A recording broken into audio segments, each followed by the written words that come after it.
ഒരു മനുഷ്യൻ വളരെ സന്തോഷത്തോടുകൂടി ആരോഗ്യത്തോടുകൂടി ഓടി നടക്കുക.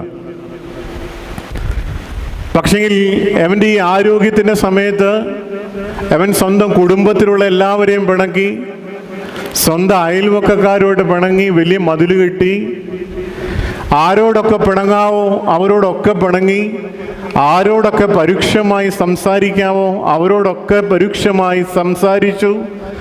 ആരൊക്കെ തൻ്റെ അടുക്കിലേക്ക് സഹായത്തിന് വന്നോ അവരുടെ എല്ലാം മുമ്പിൽ അവൻ്റെ വാതിൽ കുട്ടിയടച്ച് സ്വന്തം സുരക്ഷിതത്വത്തിന് വേണ്ടി ജീവിച്ച, സ്വന്തം അധ്വാനം, സ്വന്തം കൂട്ടിവയ്പ്പിൽ മാത്രം ശ്രദ്ധിച്ച ഒരു മനുഷ്യൻ.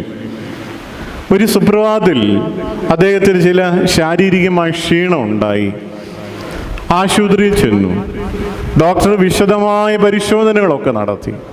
അപ്പോൾ ഡോക്ടർ പറഞ്ഞു, ഇനിയും 3 ദിവസം കൂടി